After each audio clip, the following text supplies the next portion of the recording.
Sino ang gustong magpatahimik dito po kay Ramil Madriaga?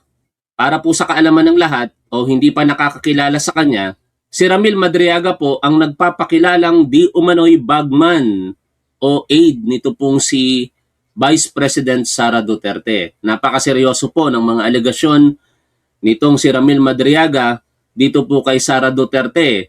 Ito po ay kanyang isinapubliko noong November 29, 2025 sa pamamagitan po ng isang sworn affidavit.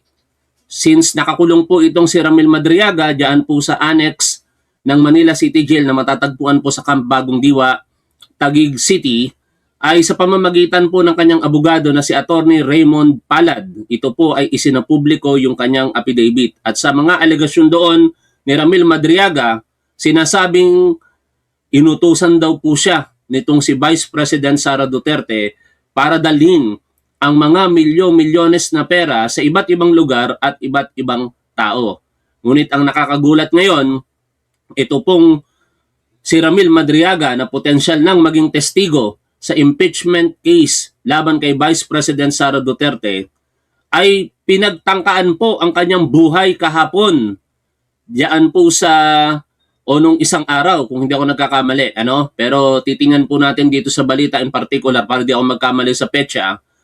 Kasi ang nangyari, makatapos daw pong may dumalaw sa kanya, nung pabalik na po siya doon sa kanyang selda, bigla daw pong merong humarang na isang malaking lalaki na kapwa niya po detainee at mukhang pagtatangkaan ng kanyang buhay o pinagtangkaan ng kanyang buhay kaya nagsisigaw na kaagad ng guard itong si Ramil Madriaga at doon na po kumaripas ng takbo yung sinasabing di umano'y nagtangka sa kanyang buhay. Puntahan po natin ito pong partikular ng balita, mula po sa Inquirer.net at saka yung mismong video mula sa YouTube. Sabi po dito, the alleged former bagman of Vice President Sara Duterte, Ramil Madriaga, pays a threat to his life while detained at Camp Bagong Diwa in Taguig City, his counsel said Wednesday. Basahin po natin yung nilalaman po nitong balita at maya-maya ng bahagya yung mismong video naman tungkol po dito. The alleged former bagman of Vice President Sara Duterte, Ramil Madriaga, faced a threat to his life while detained at Camp Bagong Diwa in Taguig City, his counsel said Wednesday. In a message to the Inquirer, Madriaga's counsel, Attorney Raymond Palad, said the incident occurred on Tuesday, March 3, at the second floor of the Delta Dormitory of the Metro Manila District Jail, Annex 2, around 5 p.m. Nung isang araw nga. Tuloy po tayo sa pagbabasa. Based on a letter addressed to National Bureau of Investigation, Director Melvin Matibag, Madriaga's other counsel, Attorney Mark Anthony Te, said his client faced the threat of his life or to his life from a fellow inmate. We understand that the threat was thwarted. However, we are currently verifying the full details and circumstances surrounding the incident. At dahil nga po dito, humingi po ng tulong na ang kampo ni Ramil Madriaga sa ating National Bureau of Investigation NBI Director na si Attorney Melvin Matibag. Bago natin puntahan yan, as shared by Congresswoman Leila De Lima, panoorin muna natin ito pong balita kaugnay po niyan. Dati nang nakatanggap ng pagbabanta sa buhay ang self-confessed bagman na si Ramil Madriaga. Mula nang ilabas niya ang affidavit na nagsasangkot kay Vice President Sara Duterte sa mga katiwalian. Kahapon, nangyari umano ang kanyang kinatatakutan sa loob mismo ng kulungan. Exclusive, may umaaranggadang balita si Maan Macapagal. Kahapon at 3 ng Marso, alas 5 ng hapon, sa second floor ng Delta Dormitory ng BJMP Camp Bagong Diwa kung saan nakapiit si Ramil Madriaga, may humarang sa kanyang detainee. Meron kasing control gate doon na meron tinatawag na Delta 5 and 6. Na yung control gate na yun, ang pwede lang pumasok yung mga detainees sa Delta 5 and 6. And then, basta nandun ka sa loob ng control gate na yun, wala makakapasok. Pero paglabas daw ni Ramil is that may humarang sa kanya isang lalaki at nung maramdaman niyang may threat sa kanya, parang lalaban siya at nagsisigaw siya ng guard. Tapos tumakbo na yung tao na yon at may naka-witness na isang detainee daw doon. Bagong pasok na detainee doon. So, as a result, nagsumbong siya. Ayon sa kampo ni Madriaga, noon pa man, nakatatanggap na sila ng impormasyong may patong sa ulo ni Madriaga sa loob ng piitan. Noong pa naman namin sinasabi yung mga info na may mga nagbubulong sa kanyang jail guard na may patong siya sa ulo, na kung mapapatay siya ron, 500,000 hanggang 5 million. Noong pa namin yun naririnig, kaya pinag-iingat namin siya. Marami ng panggigipit kay Madriaga mula nang idawit niyang pangalawang pangulo sa kanyang affidavit. Grabe, ano? Kung totoo itong aligasyon, mula 500,000 hanggang 5 million pesos. Ang dami po talagang papatol dito na mga person deprived of liberty. Hindi naman sa hinuhusgahan natin sila, no? Pero yung ganong halaga, karamihan nga po dyan, patapo na rin baka maisip na patulan para na rin sa kanilang mga pamilya. Biruin mo, nakakulong ka na lang din Di ba? Yung logical thinking ng mga kriminal o akusado, total, makukulong din naman ako ng panghabang buhay kinalaunan dahil sa mga kinakaharap kong kaso. For example, sa droga o kaya pagpatay din, papatayin ko na lang ito si Ramil Madriaga. Meron pang 500 o kaya hanggang 5 milyong piso na matatamo ako. Bibigay ko sa aking pamilya. O, di ba? Kaya dapat mapag-ingatan po talaga ito pong buhay ni Ramil Madriaga. Napakahalaga po ng sitwasyon ngayon dahil siya po ngayon ang pangunahing testigo na maaari pong magdiin dito po kay Vice President Sara Duterte kaugnay po ng mga akusasyon sa paggasta ng confidential funds nung siya po ay secretary pa ng Department of Education at siyempre bilang Vice Presidente. At sinasabi nga po dito ng kanyang abogado, hindi lang naman yung patong sa ulo, sinubukan din daw pong kausapin ng kung sino man yung isinasangkot nila rito na willing daw po magbayad daang milyon, kahit bilyon or name your price.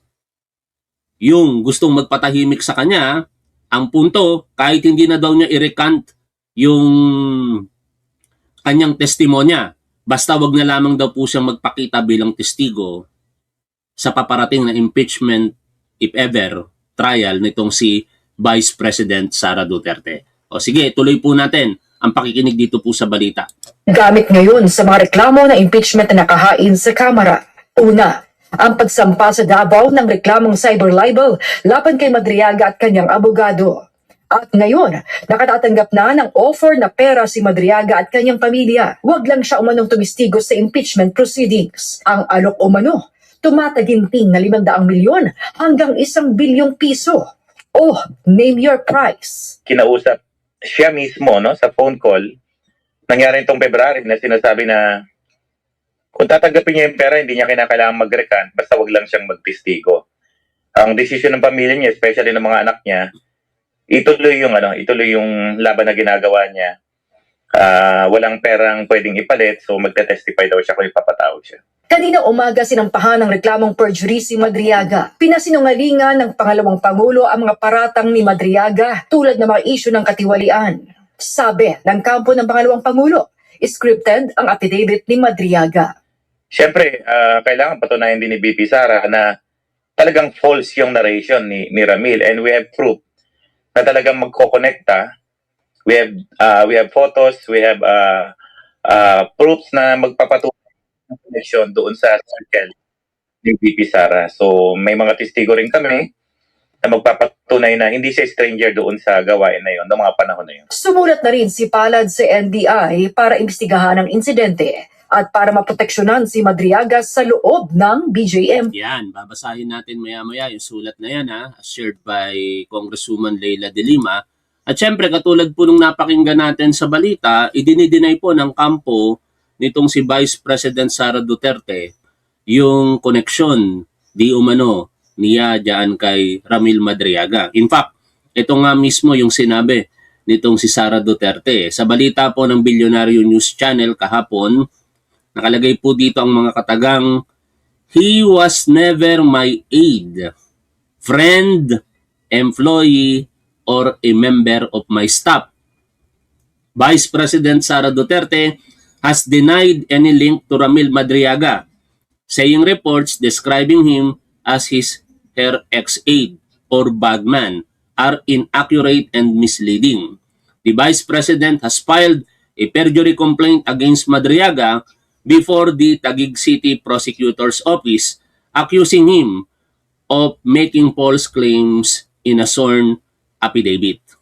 Pero, ang tanong, bakit masyado yatang interesado ngayon bigla itong si Sara Duterte sa dinami-dami po ng mga nagtirada sa kanya, nag-akusa sa kanya, natatangi na ito pong sinasabi niyang hindi niya naging aide, naging kaibigan, naging empleyado o naging miyembro ng kanyang staff, ang siya lamang kanyang sinampahan ng kasong perjury.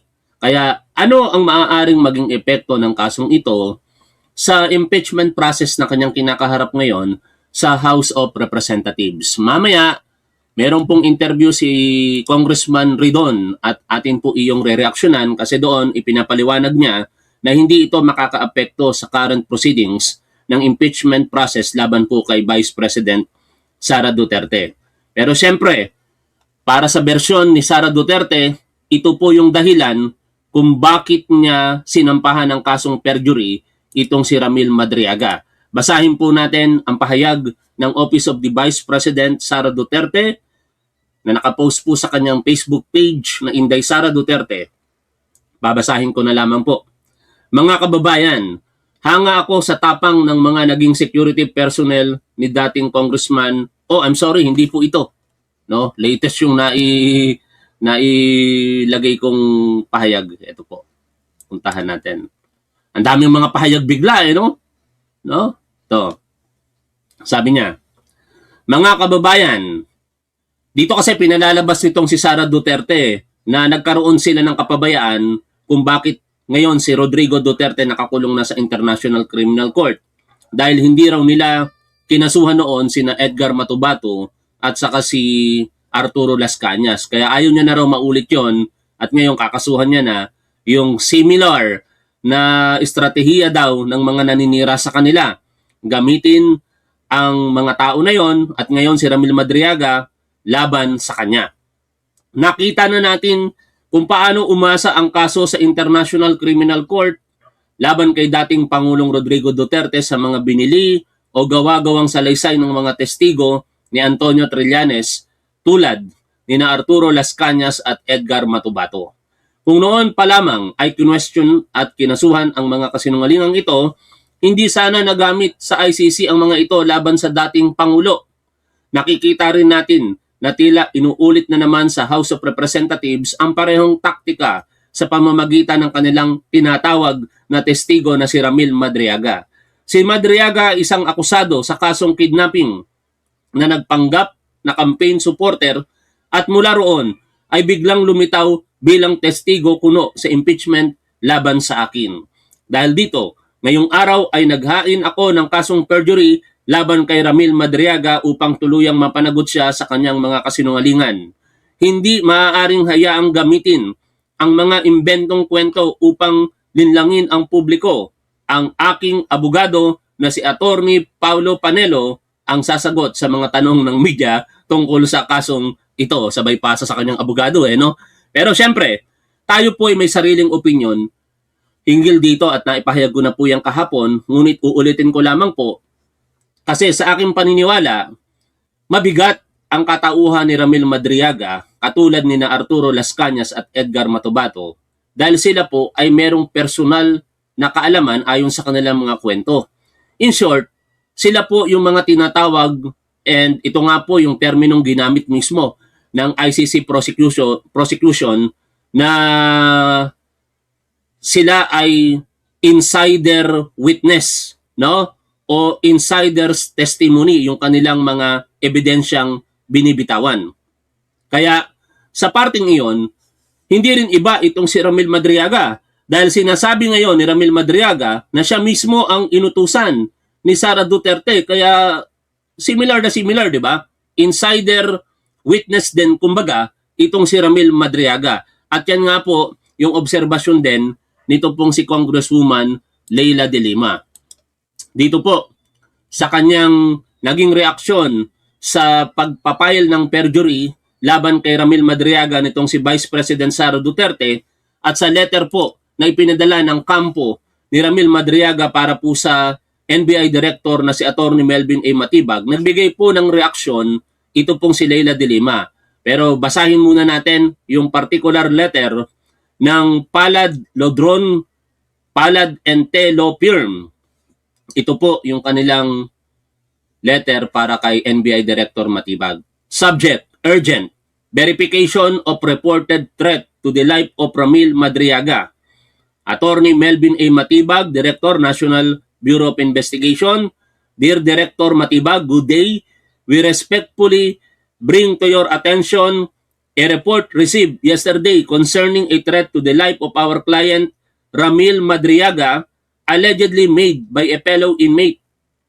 We understand that the threat was thwarted. However, we are currently verifying the full details and circumstances surrounding the incident. Given the seriousness of the matter, we urgently request the assistance of your office in confirming 1. The existence and nature of the reported threat. 2. The identity of the inmate involved. And 3. Any investigative or protective measures undertaken. We would greatly appreciate your prompt verification and guidance on any formal requirements needed from our end. Thank you for your immediate attention. Respectfully, Attorney Mark Anthony Te. At so far, wala pa pong opisyal na pahayag dito ang National Bureau of Investigation. Pero meron pong post si Attorney Jesus Palsis na nakita ko kanina, ay ito po yung kanyang tweet o chismis. Kasi hindi naman po balita ito eh. No? Sabi niya po kasi dito, no, nasa nababanda yon. Dali lamang. Ito. Kanina ko lamang nakita ito pero posted na ito kahapon. Tweety Bird reports. Yun na mahirap, Tweety Birds. Kaya lilinawin ko lamang sa inyo, ito po ay mula po sa chismis pa lamang. No? Wala pa kasing official na pronouncement ang NBI hinggil po sa request ng kampo ni Ramil Madriaga. Tweety Bird reports that Ramil Madriaga will be transferred to an NBI facility. He was assaulted by a new detainee na kasing laki ng isang bouncer sa club. Medyo maliit lang si Madriaga. Kudos to NBI Director Melvin Matibag for the prompt and swift action.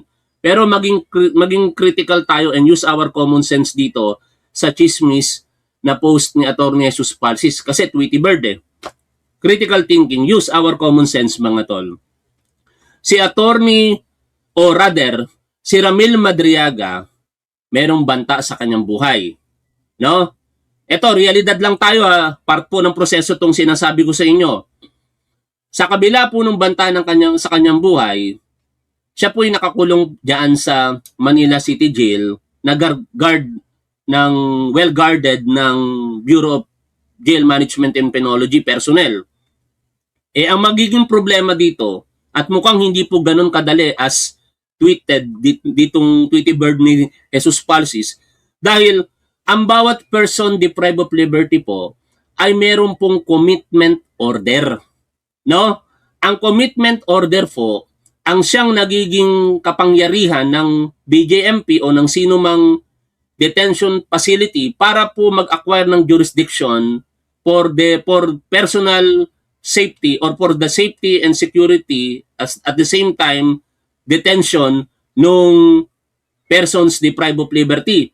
Kaya unless ang korte na may hawak dito po sa kasong kidnapping laban kay Ramil Madriaga ay mag-issue ng panibagong commitment order, saka lamang po pwedeng maalis sa BJMP ito pong si Ramil Madriaga and matransfer sa NBI facility. Hindi po pwedeng basta na lamang dahil ginusto as tweeted dito ng NBI Director, which is yun naman ang gusto nating mangyari. Kaso lang yun ang proseso, hindi pwedeng ganito na si Attorney Melvin Matibag, ay mangyayari na. Kinakailangan po ng court order dito, mga tol. Kaya hindi po ako basta naniwala kaagad dito. No? That is the problem. Pero siguro kung magiging mabilis ang aksyon ng NBI at mag-request sila sa korte at mag-issue kagad ang korte ng recommitment order at ilipat sa NBI facility si Ramil Madriaga, then it will happen today. And hopefully today nga o kaya sa mga susunod na araw. Kaya dapat itong ni-request na letter ng kampo ni Ramil Madriaga, ito po ay dapat hindi lamang in-address sa NBI, no? Dapat mas pinalawak ng kampo ni Ramil Madriaga yung sitwasyon ng paghingi ng tulong. First and foremost, ang meron pong kustodiya sa pagkatao ni Ramil Madriaga ngayon ay ang BJMP, which is under the DILG. Ang Department of Interior and Local Government po kasi nasa ilalim po niya ng tri-bureau na tinatawag, the Philippine National Police, the Bureau of Fire and Protection, and the Bureau of Jail Management and Penology. At dapat kinapi-furnish man lamang, kung hindi man direktang sumusulat ang law firm na ito sa DILG, dapat kinapi-furnish ang DILG rito para ma-inform mismo ang ating Department of Interior and Local Government, particular ang sekretary nito, na meron pong banta sa buhay nito pong si Ramil Madriaga, or more so, merong separate letter of attention na ibigay kay Secretary John B. Cremulya. Tingin ko doon nagkaroon ng pagkukulang ngayon itong kampo ni Ramil Madriaga kasi magkaibang sangay po ito eh. Ang NBI ay nasa ilalim po ng Department of Justice. Hindi po pwedeng iutos even ng Secretary of Justice sa BJMP, i-transfer nyo yan sa NBI kasi hindi mangyayari yun. Dahil unang-una, walang recommitment order at higit sa lahat magkaiba po sila ng ahensya o ng departamentong kinabibilangan. Kaya yun naman observation ko lamang mga tol. Base po dun sa tweet nito pong si Attorney Jesus Palsis. Ngayon, puntahan na po natin yung reaksyon ni Congresswoman Leila de Lima. At dito tumutugma ang aming kaisipan, ano? Kasi sinabi na po natin ito kahapon nung una po natin itong tinalakay. Katulad ng mga naobserbahan natin sa naging hearing ng ICC, kaugnay po ng confirmation of charges laban po kay dating Pangulong Rodrigo Duterte for crimes against humanity, na ito nga pong si Ramil Madriaga ay parehas kina Arturo Las Cañas at Edgar Matubato na mga tinatawag na insider witness. Sa pagsasampa, ayon po dito kay Leila de Lima, ni VP Sara ng perjury laban kay Ramil Madriaga, ikinumpara niya si Madriaga kina Arturo Las Cañas at Edgar Matubato na tumistigo laban sa mga pagpatay na inutos ng kanyang tatay at nagamit na ebidensya sa ICC. Kung susuriin ang salaysay ni Madriaga, pareho nga siya kina Las Cañas at Matubato na maituturing na insider na nakakaalam sa inaakusahang paglabag ni VP Sara sa paggamit ng confidential funds. Ganito kasi yon mga tol. Hindi ko na ibabalik yung affidavit ni Madriaga dito sa ating visual aid, pero sabihin ko na lamang, ilan po sa mga akusasyon ni Ramil Madriaga sa kanyang affidavit ay inutusan po siya ni Vice President Sara Duterte na mag-transport ng pera sa iba't ibang lugar at iba't ibang personalidad. Ito pong mga pera na ito ay sinasabing nakalagay sa duffel bag na ang halaga bawat isa ay naglalaro from 33 million to 38 million pesos.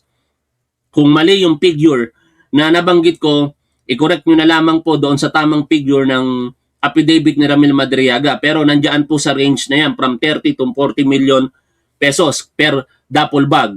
Yung unang duffel bag ayon sa aligasyon ni Ramil Madriaga ay dinala po niya somewhere in Cabuyao, Laguna, para daw po ito sa isang mayor na kanyang binigay sa isang lalaki, at yon nga po sa Industrial Park area diyan po sa nabanggit na syudad. Yung ikalawa po ay kanyang dinala sa isang comedy bar na pag-aari daw po at laging pinupuntahan ng mga alumni ng San Sebastian College of Law at mga classmates nitong si Sara Duterte, kung saan si Sara at saka si Ramil Madriaga ay parehas pong graduate ng law. Yung ikatlo ay kanya pong dinala sa isang parking area sa Mega Mall. Yung isa pa, kanya pong dinala sa isang lugar o in particular sa parking area po ng Office of the Ombudsman. Meron din po siyang dinalang mga milyon-milyones na pera sa pinangalanan po niya na Santiago family. No? Santiago family lamang nakalagay sa kanyang affidavit. At yun po yung ilan sa mga material points ng alegasyon nitong si Ramil Madriaga against Vice President Sara Duterte. Ituloy ko po. Ito pong binabasa natin na sa loobin ni Congressman Leila de Lima. Sabi niya po dito, mula sa ayaw sagutin na alegasyon, ngayon sinampahan na nila ng kaso. Kaya mukhang kinakabahan na ang kampo ni Vice President Sara na malalantad na ni Madriaga ang katotohanan sa paglustay ng milyon-milyong confidential funds. Tulad ng pagsiwalat ni Las Cañas at Matubato sa mga EJK sa Davao na ipinatupad rin ng nakaraang administrasyon sa buong bansa. Na-impeach na noon si BP Sara. Ngayon, isa ang affidavit ni Madriaga sa mga dumagdag sa matibay ng ebidensya laban sa kanya. Nakikita natin sa crucial ang magiging testimonya ni Madriaga para palakasin palalo ang kaso. Madriaga should be even more protected now as potential witness against Vice President Sara, especially if there are already acts of intimidations against him. Bukod sa kasong perjury, ayon sa abogado ni Madriaga, may nagtangka sa buhay niya kahapon kung saan siya nakakulong. Sino ang nagtatangka at gustong magpatahimik kay Madriaga? Katulad po ng nagtanong natin sa ating thumbnail. Sino ang gustong magpatahimik sa kanya? Balik po tayo sa binabasa po natin.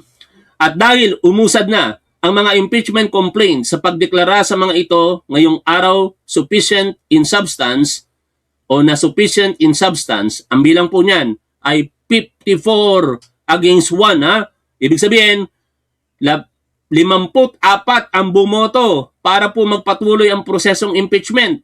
Nagdiriwang ang kampo ng mga DDS nang nakikita nila ang ilang mga kongresista. Anong kismis pinagsasabi mo? Tatanga-tanga ka talaga, Duterte supporter. Nakita ko na naman yung katangahan. Pakisipan nyo mga tol agad yung mga tatanga-tangang DDS. No? Pag nakikita ko kasi, hindi ko maiwasang hindi magkomento. Alam mo, kung hindi ka ba naman tanga, lahat ng mga sinasabi ko dito, nandito sa balita. Ang tatanga nyo talaga.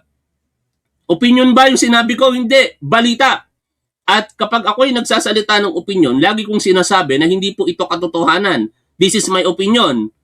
I hope magbago na yung katangahan ninyo. Hi, my goodness. Mangungutang ako ng 100,000 para mapikon lang ako sa mga tangang DDS na ito eh. Ang tatanga. Balik tayo dito. At dahil umusad na ang mga impeachment complaints sa pagdeklara sa mga ito ngayong araw na sufficient in substance, 54 against 1, at uulitin ko lang sinabi ko na wala tuloy ako kanina, nagdiriwang itong mga tangang Duterte supporter na ito na akala nila yung ilang mga kongresista ay kakampi na ni Sara, pero nung magbotohan, bumoto laban kay Sara Duterte katulad ni Congressman Rufus Rodriguez. Proud na proud sila, ipinost pa nitong si Senator Robin Padilla. Puntahan nga natin yun, imbis na hindi na ito madadamay eh. Nadamay pa dahil sa mga tangang DDS eh. Anak ng teteng talaga eh. Eto, post ni Robin Padilla Sabi niya, proud na proud pa. Cagayan de Oro Congressman Rufus Rodriguez clarified that Vice President Sara as DepEd Secretary is not an impeachable officer under the Constitution and that the Justice Committee has no jurisdiction over her. Yet, Senator Robin Padilla at sa mga tatanga-tangang Duterte supporter na nanonood sa akin ngayon, ano ba ang naging boto nitong si Congressman Rodriguez? Malinaw ang kanya naging boto. Kasama po siya sa 54 na bumoto para magpatuloy ang impeachment process laban kay Vice President Sara Duterte. No? Kaya ngayon, ano ba ang naging kaganapan kahapon doon po sa determinasyon ng sufficiency in substance sa impeachment complaint kay Sara Duterte? Balikan na po natin ang balita mula po sa GMA 24 Oras. Idineklara ng House Committee on Justice na sufficient in substance ang ikatlo at ikaapat na impeachment complaint laban kay Vice President Sara Duterte. Mainit na tinalakay sa komite ang isyu ng mali umanong paggamit ng confidential funds at ang video ng bise ng pagbabanta umano kina Pangulong Bongbong Marcos, First Lady at dating Speaker. Papadalahan ng notice ang bise at may 10 araw siya para sagutin ang reklamo. Ayon sa kanyang kampo ay pinag-aaralan na ito ngayon. Nakatutok live si Tina Panginiban Perez. Tina. Mel Emil Vicky, pinagbotohan na kanina ng House Committee on Justice na sufficient in substance ang third at fourth impeachment complaints laban kay Vice President Sara Duterte. The Cabrera impeachment complaint sufficient in substance. So ruled. Sa botong 54 yes, 1 no, parehong idineklara ng House Committee on Justice na sufficient in substance ang ikatlo at ika-apat na impeachment complaint laban kay Vice President Sara Duterte. Kasama sa mga ground for impeachment ng dalawang reklamo, culpable violation of the Constitution, betrayal of public trust, graft and corruption, bribery, at other high crimes. Kaugnay ito sa umunay maling paggamit ng confidential funds, pagkontrata sa isang papatay sa Pangulo, First Lady at dating House Speaker, pagkamalumano ng unexplained wealth at hindi pagdedeklara nito sa kanyang SALN, at umunoy pagkilos para sa political destabilization, sedition at insurrection. Kasama sa mga basehan ng reklamo ang affidavit ng nagpakilalang dating aide ng bise na si Ramil Madriaga sa issue ng confidential funds. Si Madriaga ay kasalukuyang nakapiit dahil sa kasong kidnapping. They were instructed to turn over cash to intermediaries at the direction of respondent Sara Duterte supports direct liability. So dito po pumapasok yung participation ng respondent. So we are relying on an affidavit issued by an individual who is currently in prison. Now, sino ba si Madriaga? Meron ba siyang appointment kay BP Sara to prove that he is an employee or an authorized person para ma-direkta naman natin yung linkage nung dalawa? Kasi if we rely heavily dun sa affidavit niya, it should not come from a polluted form. Kanina lamang ay nagsampa ng reklamong perjury si Vice President Duterte laban kay Madriaga kaugnay nito. Kinakabahan na siguro. Yan ang tingin ko. Yung kampo. Makasingit lang ako mga tol. Nakita ko kasi itong Jesus Bong Suntay na ito na nag-iisa pong bumoto para po hindi ideklarang sufficient in substance ang impeachment complaint laban kay Sara Duterte. Itong Bong Suntay na ito, humingi ng tawad o sorry pero pinaninindigan yung kanyang kabastusan. Pwede ba yun? At ang maganda ngayon, kumikilos na po ang ilang kongresista para po yung remarks niya na ginawa diyan po sa House of Representatives Committee on Justice hearing noong nakaraang araw ay maging basihan para po sa isang ethics complaint laban po sa kanya. Ito po yun para po sa kaalaman ng lahat kung ano po yung pambabastos na ginawa nito pong si Congressman Bong Suntay kay Ain Curtis. At marami na pong nagpapaliwanag ngayon dito ng mga abogado na pwede daw pong sampahan ng kriminal na kaso ito pong si Bong Suntay, particular yung Republic Act 11313 or the Safe Space Act of 2018 or 2019 ba yon? Pakinggan po natin ito mga tol. Lastly, alam mo, minsan nasa Shangri-La ako, nakita ko si Ann Curtis. Ang ganda-ganda pala niya. May desire sa loob ko na nag-init talaga. Na-imagine ko na lang kung anong pwedeng mangyari. Pero siyempre, hanggang imagination na lang yun. Kaya ang tawag ko dito sa congressman na ito na turingang Jesus ang pangalan ay Mr. Desire at Imagination. Sa dinami-dami ng kanyang pwedeng ihalimbawa para sabihin na imagination lamang yung panggurgor na sinasabi ni Sara Duterte sa ating Pangulo o kaya yung pagbabanta niya, napili niya pa ang isang Ain Curtis para palabasin na napakaganda nito. Indeed, maganda si Ain Curtis, pero ang hindi maganda ginawa nitong si Bong Suntay, yung sa kanyang isipan, parang kayo na po ang magsabi kung ano po yung desire at imagination. Di ba? malaking kabastusan po iyon para po sa isang kababaihan, lalong-lalo na naginawa po nitong si Bong Suntay sa panahon pa naman ng Women's Month. No, kaya ang daming offended po dito ng mga kababaihan. Tapos pinagmamalaki pa nitong si Bong Suntay, nakita ko kanina sa balita, na natatawa-tawa lang daw po yung asawa niya. No? Sa bagay, wala tayong magagawa kung tinotolerate siya ng asawa niya sa kanyang kabastusan para sa ibang babae. Hindi natin pwedeng pigilan yung kanyang asawa sa bagay na yon. Pero hindi po yung dapat pinagmamalaki katulad ng ginagawa ni Rodrigo Duterte na pinagmamalaki yung kanyang mga kabastusan. In fact, sasabihin na naman ng mga tatanga-tangang DDS, kasinungalingan itong aking sinasabi. Nahalungkat ko tuloy sa aking isipan yung mga pinagagagawa ni Rodrigo Duterte, imbes na hindi na madadamay dito Dahil sa mga katangahan yung DDS kayo, pati si Rodrigo Duterte na hindi na dapat madadamay dito sa ating pinag-uusapan, naaalala ko ngayon dahil sa katangahan ninyo mga DDS. Baka sabihin nyo, kasinungalingan na naman, chismis po ito Ito po, yung sinabi ni Rodrigo Duterte noong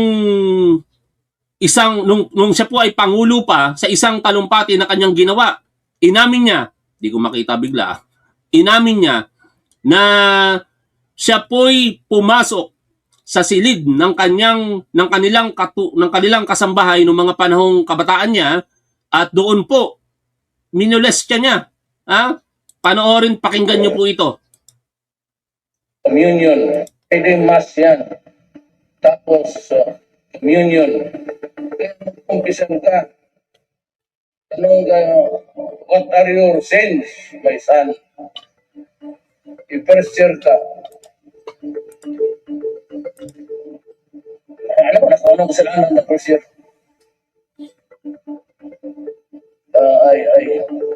Come on. It's not a sin. We do not have the whole day. Speak up. I went to the... What? I went to the room of the maid. Oh, I lifted the tanker.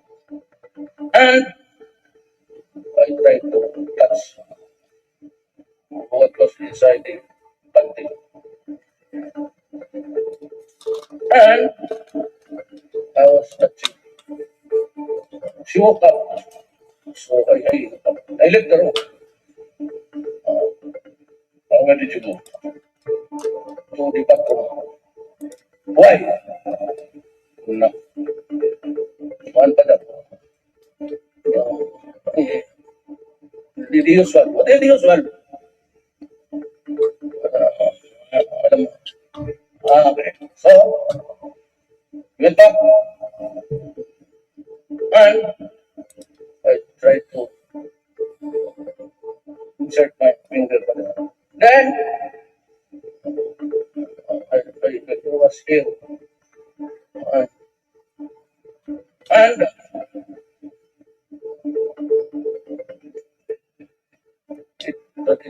it was wet. And hindi na natin tatapusin Pero mga tangang DDS, paano nyo sasabihin ngayon na sinungaling ako, na chismis tong sinasabi ko tungkol kay Duterte?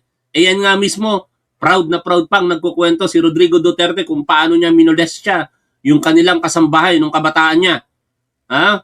Kaya wala talagang ipinagkaiba doon po kay Bong Suntay na ngayon nagdeklara na po ng suporta para kay Vice President Sara Duterte sa pagkandidato nito sa pagkapresidente sa 2028. Kasi galawang Duterte, no? Sabi nga ng abogado po sa ICC for the victims or Counsel for the Victim na si Attorney Joel Butuyan, itong mga ganitong pag-iisip ay mga tinatawag niyang Duterte clone or mini Duterte. Katulad po nitong si Mr. Desire at Imagination. Balik na po tayo dito po sa balita. Ni VP Sara, nung noon hindi nila pinapansin. Tapos biglang kinasuhan na nila. Kasama sa mainit na tinalakay ang video na pinagbabantaan umano ng bise, ang Pangulo, First Lady at dating Speaker. Hindi sapat ang statement na controversial or politically shocking. Sa complaint na ito, ang allegation ay speech lamang. Walang alegasyon na may actual hitman na kinuha. Walang maipakitang may agreement nga o conspiracy na ipatupad dito. Wala rin maipakitang may payment o arrangement na ginawa in order to facilitate such statements. Wala rin maipakitang weapon procurement o alleged covert act. That's wrong, Madam Chair. We are discussing on the sufficiency and substance, and the irrelevant, illogical statements made in defense has no point because this is a direct threat to the life of the sovereign. I have seen the evidence and I have seen all the supporting documents, and this allegation is trial ready. For the information of everyone, this went to the NBI. The NBI filed a case and they have the evidence. Now, that threats were conditional, is inconsequential. The mere act, Madam Chair, that she said these words and that she contracted an assassin is impeachable in itself. Tiniyak din ng endorsers ng reklamo na mayroon silang ebidensya para patunayan ang alegasyon ng panunuhol laban sa bise. Iprinisenta rin sa komite ang ilang salin ng bise para ipakitang may basehan ang alegasyong mayroon itong unexplained wealth. To have a starting point, Madam Chair, the original salary in 2008 is 18,493,617. It was filed December 31, 2008. For 2024, released by the Office of the Ombudsman, net worth of the Vice President is 88,512,370.22. We leave it to the House Committee on Justice to make a determination on whether the comparison between the original SALN at 2008 and the current SALN at 2024 constitutes unexplained wealth. Is that particular SALN, has that been authenticated by the Ombudsman? Do you have a copy of authentication of the Ombudsman?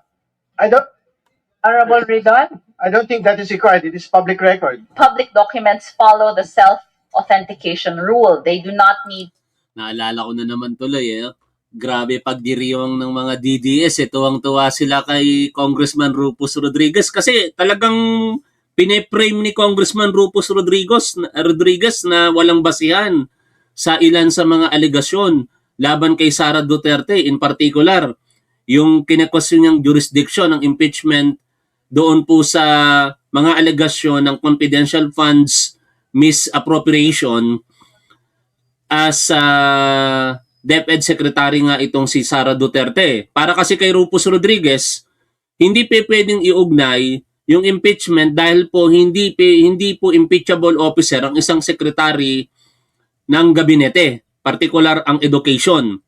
Pero syempre ang mga DDS paniwalang-paniwala kay Rufus Rodriguez, tuwang-tuwa sila ay walang jurisdiction din ng College of Law yung nagsasalita, magaling na abogado. Bagamat yan ay kinokontra ng ilang mga kongresista at naniniwala na merong jurisdiction ng impeachment process dito kay Sara Duterte kahit po siya ay Department of Education Secretary. Dahil nga ganun yung sitwasyon, akala natin at akala ng maraming ang manunod, ang dami nagagalit kay Congressman Rufus Rodriguez. Panig na siya kay Sara Duterte. Pero ano ang nangyari? Nung bumoto 54 kasama si Congressman Rodriguez, pabor para po magpatuloy ang impeachment laban kay Sara Duterte. Iyak ang mga DDS. further authentication. Matapos ang botohan, magpapadala ng notice ang komite sa kampo ng Vice Presidente para maghain ng sagot sa loob ng 10 calendar days. Pagkatapos, may 3 calendar days ang mga complainant para maghain ng kanilang sagot. Sunod naman, may 3 calendar days ang Vice para maghain ng rejoinder. So it will be up to the respondent on how he is going to respond to all the allegations therein. Either he files 2 separate answers or he files 1 answer. Yan, puntahan na natin. Ano ba yung mga mangyayari sa mga susunod na pagkakataon tungkol po dito sa impeachment kay Sara Duterte? Pakinggan po natin yung interview kay Congresswoman Zamora dito, mga tol. Anyway, ating po kausapin na sa ating linya po, mga kapuso. Maraming salamat sa pagtanggap sa maagang tawag pong ito para po sa ating panayam, sa ating palatuntunan, San Juan City Representative Isabel Maria Bel Zamora, Vice Chairperson po ng House Committee on Justice. Congresswoman Zamora, ma'am, magandang umaga po sa inyo. Maraming salamat sa pagtanggap po sa aming tawag sa radyo na TV pa. Good morning po, Congresswoman. Hi, good morning po, Sir Orly, at sa lahat ng tagapakinig. Isa po makabuluhang buwan ng mga kababaihan po sa inyo, sa lahat po ng mga miyembro ng Kamara na mga tulad po ninyong tinataguyod ang karapatan ng mga kababaihan, Congresswoman. Thank you very much po. It is my honor to represent the San Juaneño women and of course all San Juaneños and all women of the Philippines in Congress. Okay, unahin ko lang po itong development sa inyong sa inaprobahan dineklarang sufficient in substance. Ibig sabihin, tuloy-tuloy na po yung paninig ng House Committee on Justice sa ilang detalye po nitong impeachment complaint number 3 and number 4 complaint against Vice President Sara Duterte. May pahiwatig kahapon na kung sakasakaling ito ay hindi papansinin o hindi dadaluhan ng Vice Presidente, ganun pa rin po mangyayari. Pagkatapos po ng Lent o ng Holy Week, ay magpapadala ho kayo ng letter sa tangkapan ni Vice President Duterte. Ganun po ba yung mangyayari, Congresswoman? So ngayon pa lang po, kahapon, nag-motion tayo para i-issue na po yung notice sa Vice President para siya po ay sumagot o mag-submit ng kanyang answer dun sa mga dalawang impeachment complaint.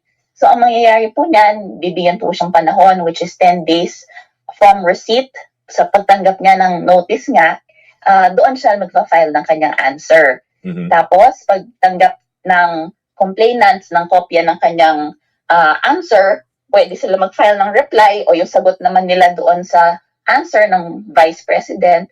Tapos, pwede uli mag-file ng sagot ulit ang Vice President doon naman po sa reply ng mga complainants. So, in the meantime po, ang tawag dyan, filing lang po ng responsive pleadings. Kasama po dyan sa responsive pleadings na yan, ang ebidensya ng bawat partido. Yan. So, yung respondent natin... Yan ang inaantay natin. Ano? Na hindi natin nakita last year dahil dinaan sa teknikalidad ng kampo ni Sara Duterte. No, yung mga ebidensya on both party. Ebidensya ng mga nag-aakusa at ebidensya ng inaakusahan. Uulitin ko, mga tangang DDS na nanonood sa atin. Kung sa paningin ninyo walang ginawang masama si Sara Duterte, huwag kayong matakot. Huwag kayong mag-alala. Hindi nyo kinakailangan magpakabaliw, magpakaulol dyan sa comment section at kung ano-anong mga kabastusan, kawalang hiya ng mga salita ginagamit ninyo. Ha? Ganun lang kasimple yon. No? Kung tama ang argumento ninyo, kung malakas ang ebidensya ninyo at naniniwala kayo na walang kasalanan si Sara Duterte, dapat cool lang kayo. Lamig. Ha? Huwag kayong matakot. Huwag kayong mag-alala. Wala palang kasalanan eh. Pero bakit parang mga ulol kayo? Kung anong-anong mga pinagsasasabi nyo dyan sa comment section. O, tuloy po tayo sa pakikinig dito po sa balita. Si Vice President, this is her chance po na maipaliwanag ang mga allegations against her.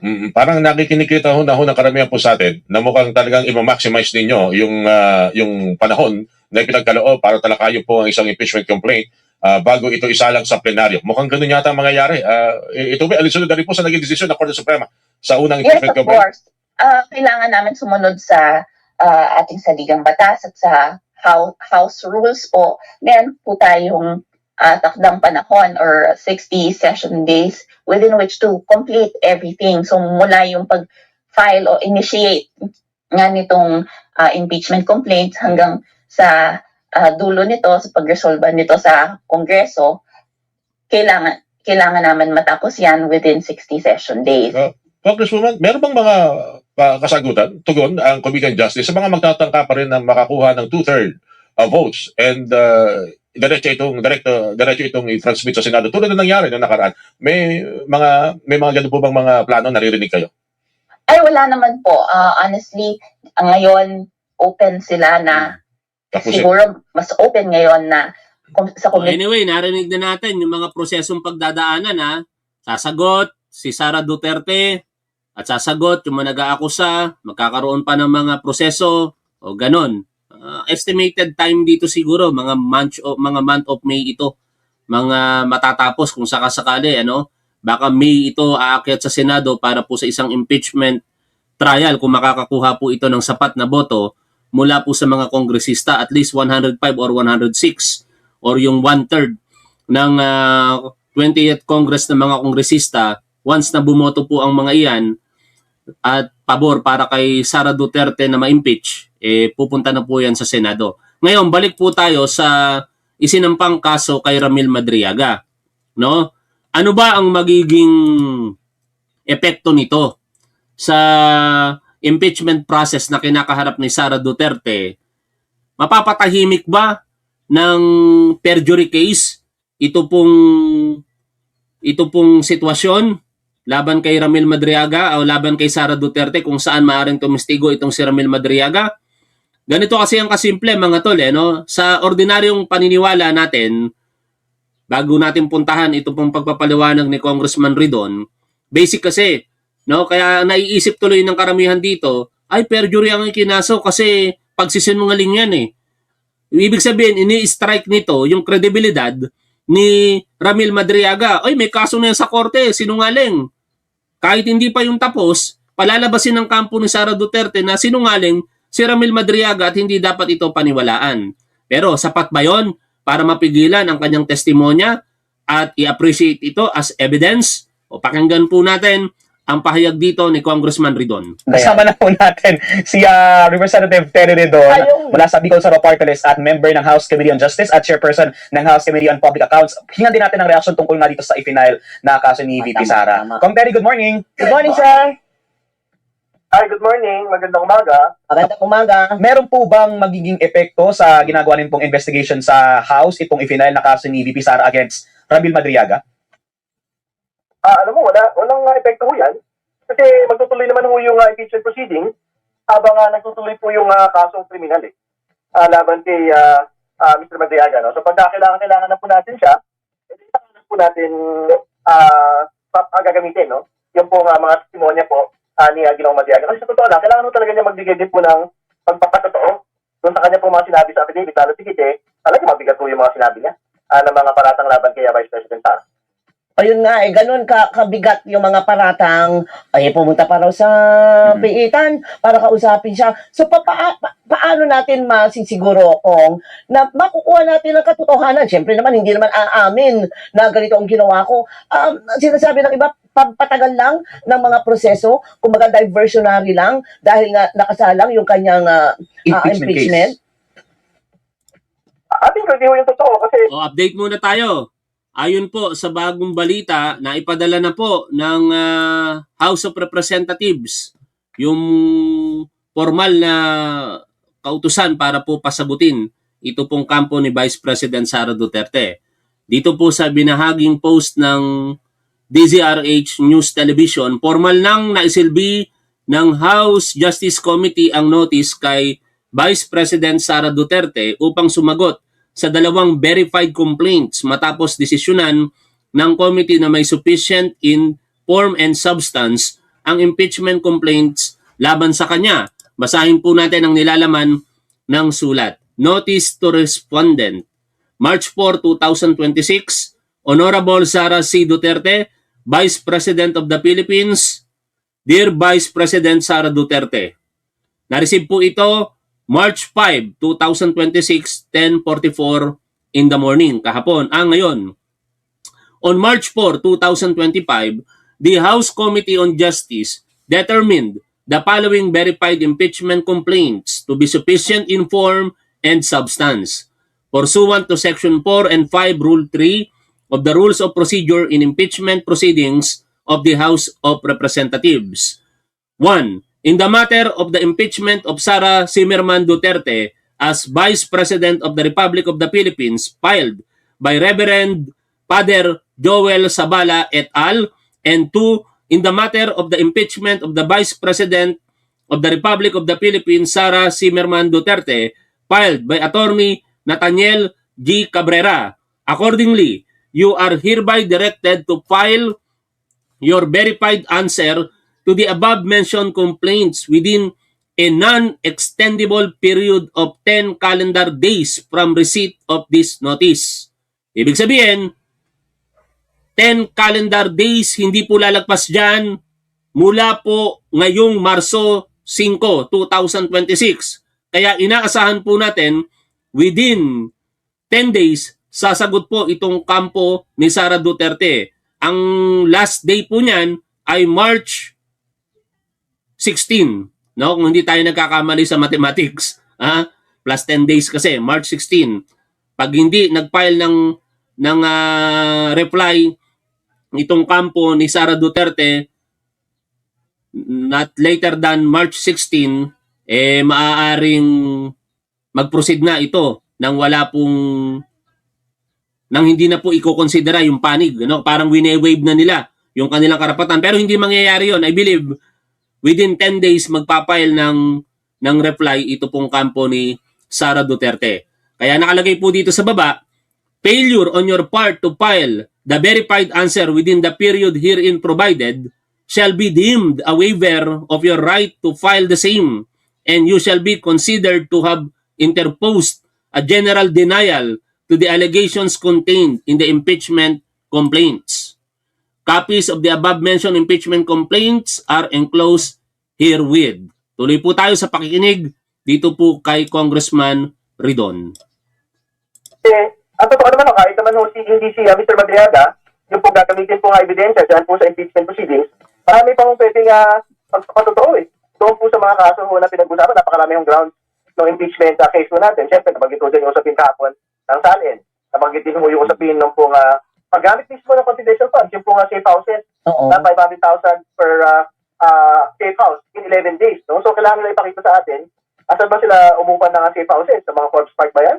Sa Marinas Village ba? Kasi, pagka hindi ho doon yung safe houses na yan, bakit gumastos ng ganyan kalaking pera para sa mga safe houses? And more importantly, kahit yan ba sa Forbes Park at sa Marinas Village yan, bakit daan kayo kumukuha ng safe house? Di ba? So, yan po yung mga talagang matotoong tanong na maisasalang mo natin pagka tumawid na po sa hearing proper, yung pong impeachment proceedings po natin. Opo. Kung na-monitor po ninyo yung interview namin kanina kay Attorney Panelo, nabanggit po na nga parang tinawag nilang tanim witness itong si Madriaga tungkol po dito sa issue na ito, at may pahayag pa raw po ang VP Sara na hindi na raw pwede ngayon yung mga tanim witness na ganyan katulad ni Madriaga. Anong komento niyo doon at Kong?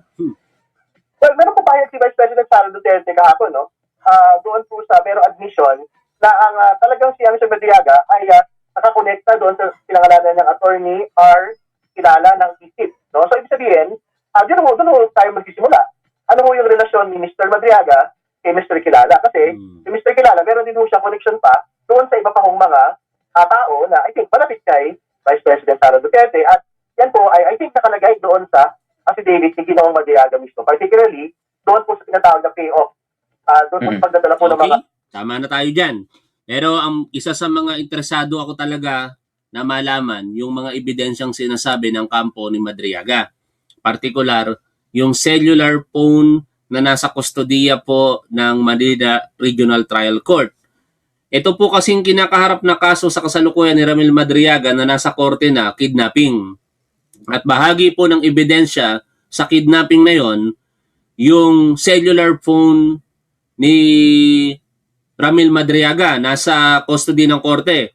Ngayon, kung matutuloy po sa isang full-blown trial ng impeachment, ito pong mga alegasyon kay Sara Duterte at magiging testigo itong si Ramil Madriaga, kasama na dyan syempre yung corroborative evidence at yun nga po yung cellphone.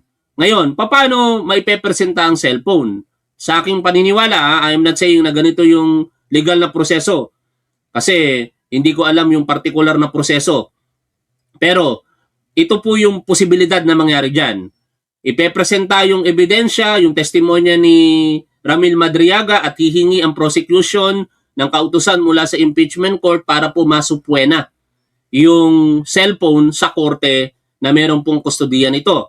Once granted, ibibigay ng korte yung cellular phone sa impeachment court at ito na po ngayon yung magpapasuri kung yung mga sinasabi ba nitong si Ramil Madriaga ay may katotohanan o wala base sa mga sinasabi niyang ebidensya na photographs, video at call logs, text messages between sa mga inaakusahan niya